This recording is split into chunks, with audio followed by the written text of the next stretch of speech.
Eagles Entertainment. This is Lane Johnson, and you're listening to the Eagles Insider Podcast with Dave Spadaro. Hi, Eagles everywhere, and welcome to the Eagles Insider Podcast presented by Lincoln Financial Group. I'm Eagles Insider Dave Spadaro. And yeah, free agency is only a couple weeks away. We've got some real action coming your way as the Eagles shape this roster for 2020. In today's podcast, which is a great one, we're going to talk about today's headlines. We're going to focus on linebacker, which is certainly a position of interest for the Eagles. We'll do that in just a little bit. First up, though, the Eagles reshaping their coaching staff in this offseason and adding a veteran offensive assistant by the name of Rich Scangarello. He's been around the league. He's a football lifer, and he's here to add a fresh perspective to the way the Eagles do things on offense. We heard from Doug Peterson last week, and the head coach talked about tweaking the offense, changing some of the concepts, adding to it. And Scangarello is certainly a valuable piece of what the Eagles have in mind for 2020. Let's go back to what Doug said last week about Scangarello and why he liked him so much and why he's part of this Philadelphia Eagles coaching staff. Rich Scangarello, senior offensive assistant, really was intrigued by his resume, where he's sort of come from, how he's worked himself up in this league. He was a coordinator last year in Denver. He's worked with Kyle Shanahan, in San Francisco. He's worked with quarterbacks. He's been with Kyle in Atlanta. He started as a quality control coach, just like myself. Now it's time to meet the man himself, introducing Eagles senior offensive assistant, Rich Scangarello. Welcome to our next segment here of meeting the Eagles coaching staff. Our senior offensive assistant named so on February 6th. Please welcome Rich Scangarello to the Eagles Insider Podcast presented by Lincoln Financial Group. Hi, Rich.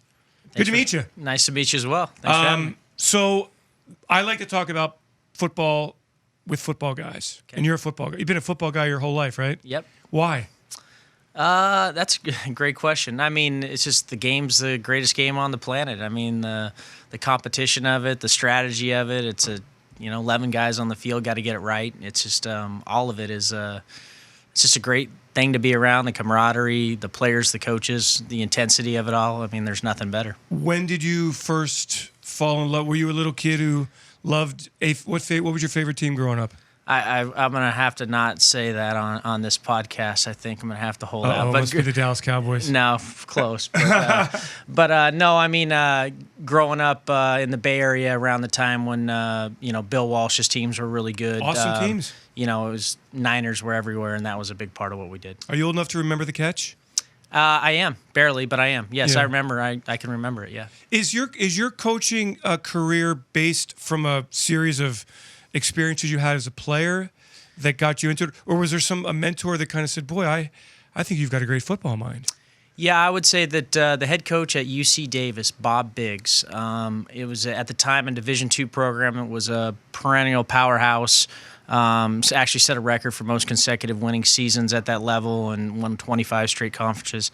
And coaching for him early in my career, still to this day, I would argue he's the best quarterback developer I'd ever been around, evaluator. He taught me a tremendous amount, but really he opened the door for me, and he saw something in me and really propelled me onto my career and have a lot of gratitude towards what he gave me and how he empowered me and let me coach and be a part of his program. You're a grad assistant. I started as and I was really his assistant with the quarterbacks, and then I was there for 2 years, and I my very fortunate my first 2 seasons there. The first one was Kevin Daft, was a starting quarterback who ended up getting drafted by the Titans and playing in the NFL for a few years. That was 98.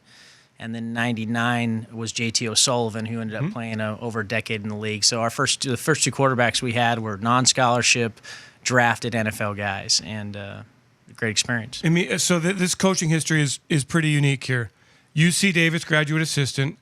Idaho, graduate assistant. Yep. Get a promotion? Yeah, so a guy I coached with the first year at UC Davis was the defensive grad assistant, Tom Cable, who's now who I legendary coach, offensive line coach. Yep, who I worked for when he was the head coach of the Raiders. Tom was the new head coach, and he was looking for a quarterback guy, and he was really, his offensive staff was made up of almost exclusively O-line guys. And it was a unique experience for me, and I went out and I GA'd for him.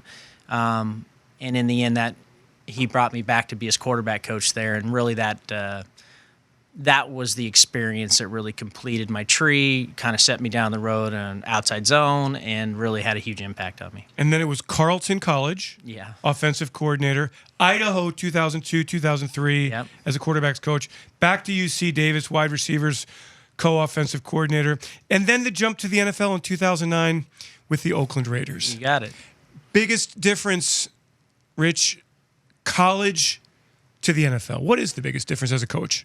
Well, I think it's today, the biggest difference is the games are completely different. I just think that, back then there was parallels, and when I, first started coaching, the offense and defensive identities were paralleled the NFL to some degree. The coaches could bounce back and forth, and there was a similarity. I think now they're completely different. I think that college football's gone one direction, and the NFL is held on to its roots for the most part. It's eking its way into our game, but it will never completely get there because of the way it's structured. Explain that in layman's terms. What is the college game? Where is it strayed to? Spread the field, and win with speed? Yeah, I mean, basically, it's a spread. It has become a spread, no huddle world for the most part. The hashes dictate a lot of things you can do in college football that you can't do in the NFL, which really helps the spread football game. And I also think that, players that grow up playing the game, for me, it was Pop Warner, but now a quarterback that plays when he starts playing when he's 10 years old through high school into college, I mean, he never steps foot in the huddle. He doesn't call plays. He doesn't visualize plays. He doesn't use motion and shifts and the things that you still see in the NFL. So I think that's it's just the players coming into the league nowadays they're completely different. What they've been taught, what their foundation is, and it makes it difficult on us, but it also puts the onus on the coaches that are really good teachers in the NFL to develop players quickly that can really get the most out of guys. I'm going to store that away for a little bit later on to talk about what from college is now eking and leaking into the NFL and how that might apply to the Philadelphia Eagles in 2020. But first, I want to continue this pretty extraordinary litany of places that you've been. Oakland Raiders quality control coach, which is a bottom of the first rung of the ladder in the NFL, but incredible value. You learn basically how to do everything, right, as a quality control coach. Yeah, and I was very fortunate. Like, that was the only position Tom Cable could hire me in. But I did a lot. I did the grunt work, but in essence, as far as a game planner and doing other things, I really had equal say in the building with guys like Paul Hackett and Ted Tollner, and it was a great experience. And it was working for Mr. Davis when he was still alive. That whole experience is something that really is a neat to have been a part of. How visible was Al Davis around the Oakland facility? He was very visible. I mean, he was still his mind was very sharp even at the end. He was on top of it, and it was the Raider way is a different way at that point. But those experiences were great, and there are things that he believed in to this day. That everyone's talking about this year in the NFL when you watch the Chiefs and the Niners. It's speed. He believed in it, and the truth of it is there were things that I learned from that building that I'll always remember that helped me in this profession. After the Raiders, you go back to college, assistant head coach at Millsaps, along with being offensive coordinator and quarterbacks coach there. What was that experience like going back to college, Rich? Yeah, that was a tough deal. I mean, the way the Raider thing went down and kind of how things played out with transition in the staff, I kind of got stuck late in the season in between. My buddy was the head coach. Ended up having a great experience with him, had some good players, and it it was good. It was nice to be in the South and to see how that was done and all that. You turn everything into a positive, don't you? Yeah, absolutely. Yeah, why not? I mean, hey, that's the whole deal. I mean, you've been running around all over the place. Northern Arizona offensive coordinator, quarterbacks coach for 3 seasons. Back to the NFL with the Atlanta Falcons, quality control coach. Back to college as an offensive coordinator at Wagner, and excellent success at Wagner. Yeah, and in NAU we had a lot of success too. Yeah, and San Francisco, then the NFL. San Francisco 49ers quarterbacks coach, 2017, 2018. Who was a quarterback 2017? I'm trying to think here.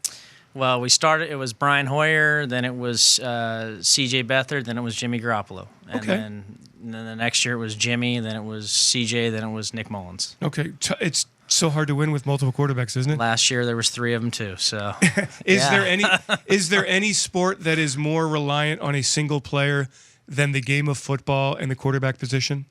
Yeah, I mean, there's no doubt. It not only are you reliant, it's also probably the toughest thing in all of sports to do. So yeah, it's you got to have a good one. Last season in Denver, you start out with Joe Flacco you're the offensive coordinator, Joe Flacco, and then you have some success with Drew Lock. You become an offensive coordinator in the NFL, and you're addressing a large group of men, an experience of growth. I would imagine you would see that as. Oh, absolutely. I mean, it didn't play out the way, obviously, I wanted it, or probably our expectations or what they were, and whatever happened. But in the end, the experience that year made me grow as a coach. It taught me a lot about what's important in this profession. It taught me a lot about the building I want to be in this profession, and it's probably the reason of the opportunities I had, this one was the best fit, and wow, I'm so excited to be here. Yeah, how did it happen, Rich? How did how does the process happen? You've are aware that the Eagles are looking for a position, and your agent contacts the Eagle. I mean, how does it happen? Yeah, this one was an interesting one, and there's some stuff probably that I don't even know how it exactly fully played out, but because of the timing of how I left Denver, it didn't happen right at the end of the year. Everything was was good, but there was some things going on, and then having missed on other opportunities because of that, then sitting back when it did happen and not being in a hurry, wanting to make sure that the next decision was about being with strong people and a strong organization where there was common unity that was fighting for the same things in the same direction. Wanted to be very smart and tactical about where I made my next decision and really put myself in a good place. So I was able to interview at Cleveland and do some different things, and I was talking to different coaches who are head coaches that are my closest friends that I had opportunities to go with them. I think that my name had come up probably here a couple times, a couple different ways through different people, and it just ended up circling back around to Doug, and we had an amazing conversation one day and flew out that night on the plane and spent a day out here, and it was just the feel in the building was outstanding. Had you met Doug previously? I had not. So you have a conversation, and you can just tell during the course of that conversation that you're on the same page as far as an offensive philosophy? Yeah, I think it was a lot of things. I think that it's just something I've always admired how he's handled. This is it's a tough city to coach in, and there's going to be a lot of scrutiny. But I think he's done an outstanding job of, giving credit where it's deserved, handling the pressure, developing his quarterback, building a winner, being a part of it, fighting through the ups and the downs. And he's handled everything with class. He's got a great reputation in the league. He thinks from a quarterback's perspective. He was a quarterback. To me, those are very important elements of being successful in the NFL. People have always told me that Doug's really good at calling plays, setting up plays. And I'm not sure exactly what that means. How do you determine that? Yeah, I mean, obviously there's an instinctive element of calling plays that are very important, and not everyone has it. I've been around some really good ones, and there's definitely a feel, but I think sometimes having been a former quarterback like he has, I think being around some really good people, having a clear vision for how he wants his offense to look, I think all those things, can make it more rhythmic and easier for you. And he's gotten his quarterbacks to play very well, and he's done an outstanding job. And so I think that's led to a lot of success here. If you could, without giving away secrets, but people want to know, I would be remiss if I did not ask the question, what is a senior offensive assistant? You are not going to call the plays. Doug calls the plays. What is your role? Yeah, I mean that was the great part about this opportunity, and I was so excited that they saw something in me. It's I think that they have a great foundation.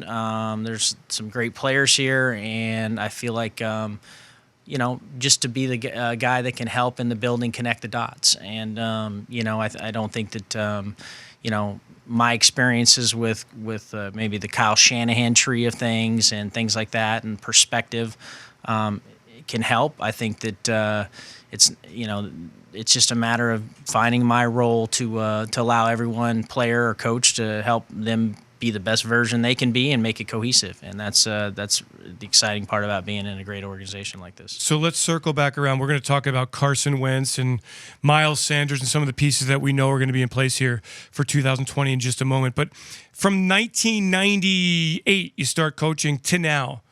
What has changed in the NFL in terms of what an NFL offense looks like? Is there cyclical? Marty Morningweg, the former offensive coordinator here, always used to use the term cyclical in describing the way things work in the NFL. Is that how you see it? Yeah, I think there are some things that are cyclical. I also think that there were, for a lot of years in the NFL, when new things came up, there was a lot of maybe some resistance or whatnot, and things got cycled out of the league. It just the way that people thought. I think it's just the game has been forced to be in different directions, and that's eked its way in the NFL. And those things are here to stay. As long as the rules allow you to do certain things, you're crazy not to take advantage of the things you can. So I think that's part of how the NFL has evolved, and people are less resistant to say, that's just a college thing. Now, there are many things from college football that flat don't translate, and I think will never make their way here. Well, I just think the biggest issue is in the NFL, you're dealing with small rosters. I mean, you don't get to practice with 100 guys. You don't get to have long practices all week long. I mean, basically, you walk through what you do on game day, and you have to take care of a pro and his body and all those things. And so I think that forces you into a different game. We're playing in a game where possessions are everything, where you might have 55 to 60 plays a game. In the college game, possessions come and go, and you play it's a 4-hour game, and you play 95 plays. So it's just it's a different animal, in that respect. But I think that there are concepts and ideas that quarterbacks are comfortable with, that fit within the NFL, and that people are using and taking advantage of. When you looked at what the Eagles did last year, I mean, basically a roster that was offensively for sure decimated by injury, and the way Doug and the coaching staff changed things around a bit. What kind of lessons do you learn from that? Yeah, I mean, I think that's the trait of the best offensive coordinators and play callers, but I also think that's a trait of offensive systems that are most functional in the NFL. I think that the ability to adapt to the skill set of the players you have, and the ability to adapt to overcome injuries and not throw it out the window are a big deal. And I don't know that everyone can pull that off or looks at it that way, but I've been fortunate enough to be around somebody who that's how he naturally thought, and Kyle Shanahan. And I think that that's something that Doug and the offense and the flexibility and the types of players that are here allowed them to overcome and evolve and be very efficient. So let's break this down. It may be a dumb question. I apologize if it is. But help me understand, how much of a difference is there from like the Bill Walsh tree of X's and O's and scheme to the Kyle Shanahan way he does things to, I don't know, who's another? Sean Payton. Okay, Sean Payton. That comes to mind. Is there a big difference? Significant difference? I do think that everyone has kind of gone their own direction to some degree, and they have things that they truly believe in. But I think at the core, when you talk about West Coast roots and West Coast, it's a systematized way of teaching, and there's a system to how you install, and there are parameters to your scheme. Now, what that scheme looks like, I think all of us have kind of gone in our own direction. Sometimes that's the players you have and whatnot. Sometimes it's what you believe in. So I think that there are some very, Sean McVay, like some very specific differences. But ultimately, there are themes in certain coaching trees that always stay the same. Do coaches spend the offseason studying the other trees to kind of poach what they might be able to poach? Yeah, I think that with the access of information now and video, I think we're all studying each other constantly, even during the year. I mean, it is truly a copycat league, and you see people do different things or whatever. People are quick to cycle through it in the league, and you see the same plays and concepts show up all the time. And I think, obviously here in 2000, the success that was here in the Super Bowl run and kind of with two different quarterbacks and the style of play, I think everyone studied that year. I think obviously Kansas City, everyone's enamored with how things go and all that. But the reality of it is it takes good coaches, good players, and a real tight system to really bring it to life. Let's talk about some of the good players who are here in Philadelphia first. You get to work with Carson Wentz. We've seen him now for 4 years. We love him. What makes him what we think to be a special quarterback? Well, I mean, to play quarterback at a high level in the NFL, it's the toughest thing on the planet to do. And that requires a guy who can stand in there and under duress, show toughness and strength in the pocket, which he does. Somebody that has the arm talent to pull off the throws that are required under duress as well or off schedule. And I think the ability to process under duress. And notice I say all that under duress. I think that's the league, like the pass rush, the pressures, the changing coverages post-snap. All those things have to be processed quickly, information, and there's about 15 or less of them on the planet that can do it at a very high level. Unfortunately, one of them is here in Philadelphia, and I think that's it's hard to find those guys, and this organization's done such an outstanding job over the years at continually doing that at that position, and I think it's a testament to how they draft and think around here, and I think finding a guy like Carson has been great to have a corner piece type player that you can count on for years, and he's done a great job. If there are only 15 of those players in the world, and you were king of the football world, how would you increase that number? Or could you increase that number from 15 to 40 over the course of 5 or 6, 7 years? Well, that's a good question. I mean, that's a great. You could talk about that for hours. But the reality of it is, I think the league is in a sense adapting to that. I think you can see. Just by drafting a certain type of quarterback, you can see what Baltimore's done. You can see what Arizona has done. I mean, they have catered to the style of play of an explosive type player that they have calling the shots, and that is unique to this league. Things cycle through, but you're seeing multiple ways to get it done. That is increasing your odds of not just having the typical drop back passer. The great players, the Phillip Rivers, the Tom Brady's, the Drew Breeses, those traditional pocket quarterbacks. It's getting harder and harder in this league to be that style of play unless you have an elite processing mind and you have the right offensive system that fits your skill set. And if you have that, you can still do it that way and be the top player in the league, the top offense in the league. But if you don't, it's very difficult to be successful if you can't use your legs and do other things. What's more rare, Rich? Having that elite processing mind as a quarterback or having that elite athletic skill set that allows you to have the footwork, the toughness, the arm strength in the pocket? Well, I think that, and again, that's a great question, but I would say that 20 You're the one who's got work. And I love anything. But 15 years ago, guys didn't play as much with their legs, and the college game and the high school game didn't allow them to evolve in that way. So you were always looking for the prototypical pocket passer. I think now you evaluate different traits, and offenses have more flexibility, and you're not looking for that guy necessarily. You can have a stallion that you can let loose in a different way, and I think that's where a lot of these quarterbacks have evolved, or the game has kind of evolved in that direction. So I think there's a balance. I think that it's hard. It'll be harder and harder to find guys and evaluate the mental side of it because the way they're playing in college. And you have to be very creative now to not miss on those attributes because you still need those qualities regardless of the athlete you are. Makes me think, if I were king of the NFL world, I wonder if you could create this mega developmental, camp, if you will, or whatever, academy, and have kids from the ages of, and it's nuts, I know, from the ages of 12 to 17, get in there and develop those kinds of abilities. Maybe that would increase the pool of quarterbacks. Yeah, I think it's interesting you say that because it's the best example I could put to you is talking about the Bill Walsh and the West Coast and kind of the roots of that the West Coast system. When you were a young quarterback and you picked up a football, regardless of the age, from 6 to whatever, you typically got under a center, dropped back, and threw the football. And you learned to throw with a rhythm and a timing to a route that went with you leaving a center. It didn't matter. That's just how the game was taught, and that was always the starting point. Now you get a guy like Drew Lock.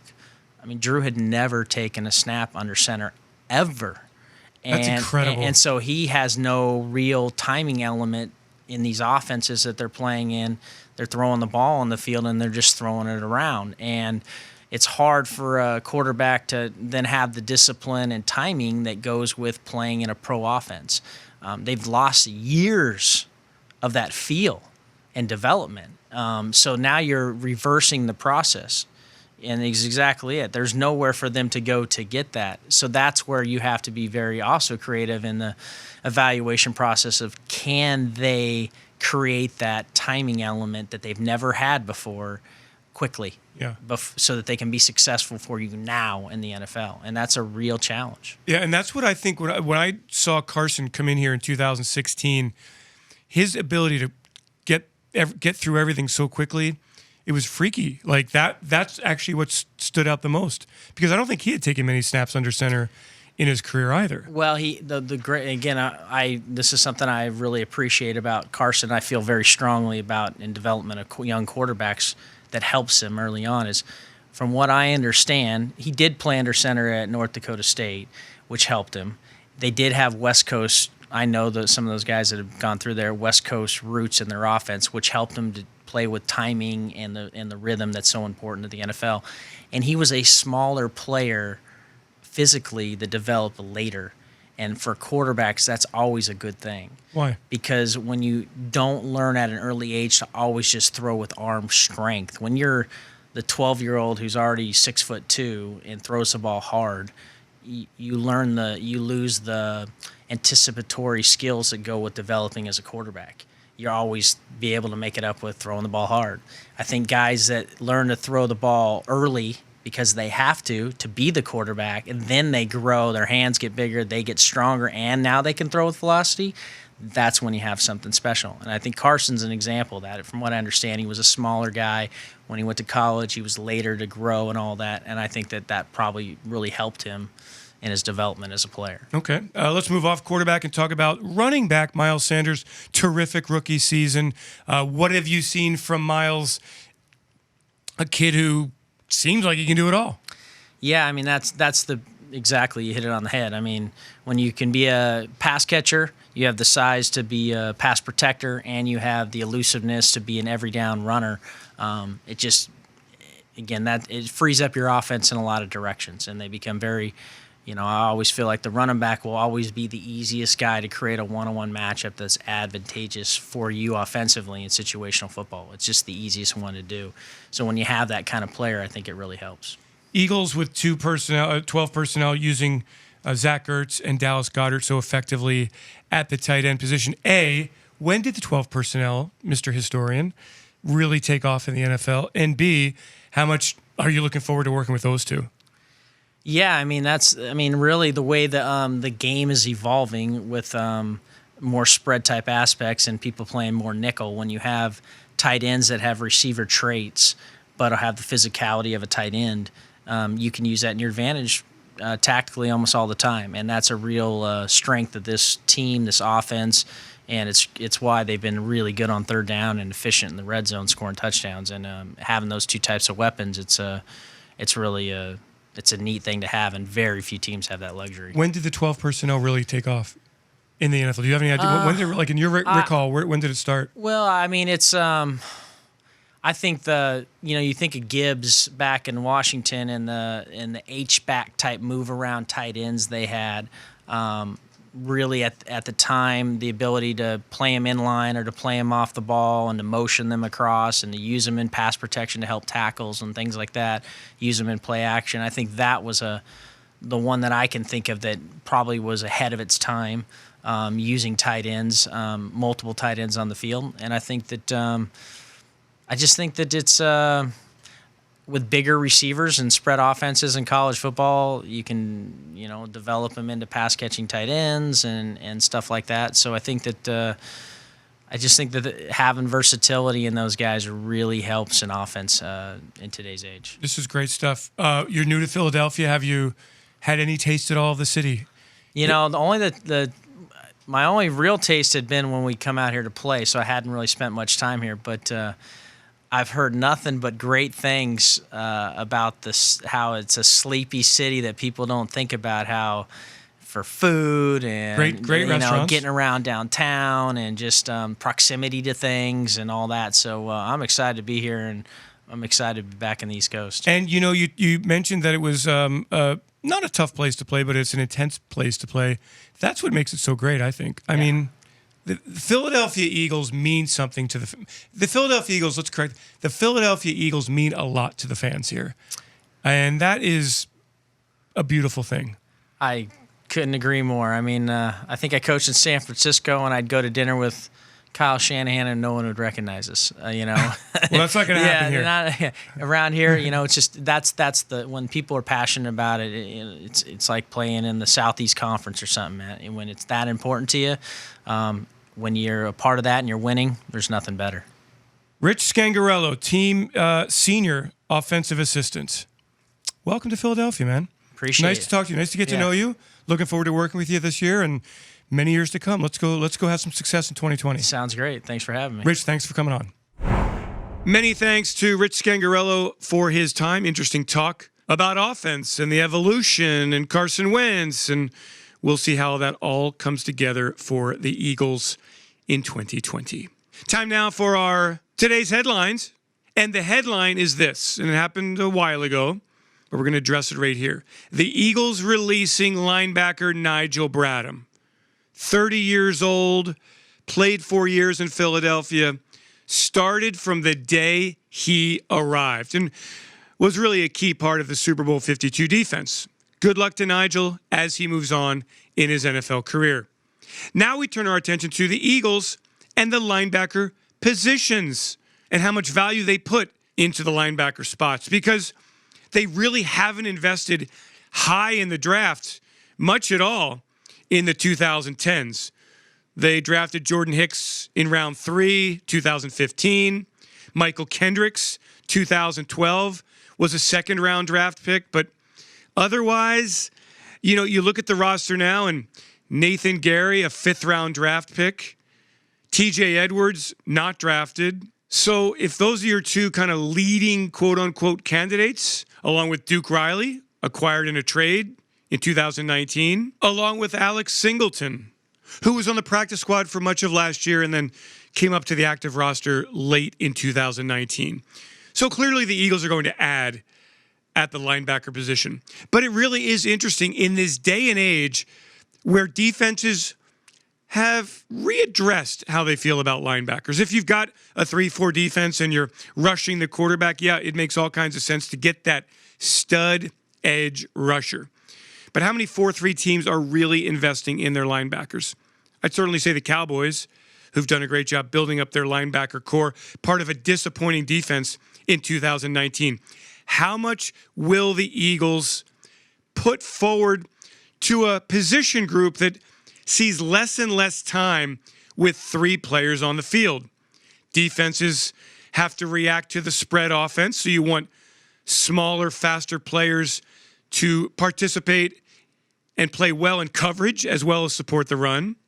You've got teams playing in nickel and dime alignments as offenses bring in more wide receivers. So at a time when you're playing with 2 linebackers on the field more than 50% of the time, are you going to go hog wild bringing in a linebacker via free agency or in the draft?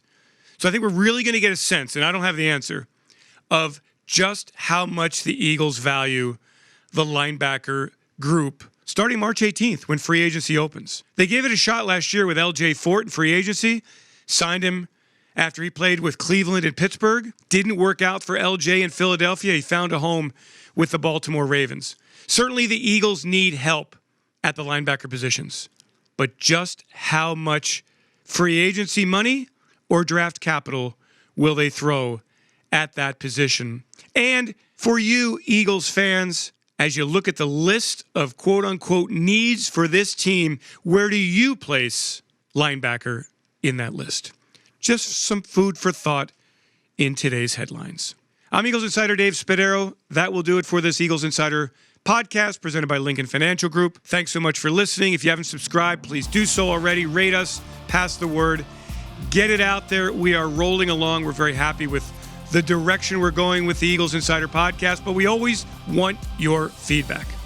Thanks to Peter Kelly for putting it all together, and thanks to all of you for joining us as we get into the month of March, which is Free Agency 2020. Everyone have yourselves a great Eagles day, and fly, Eagles, fly. E-A-G-L-E-S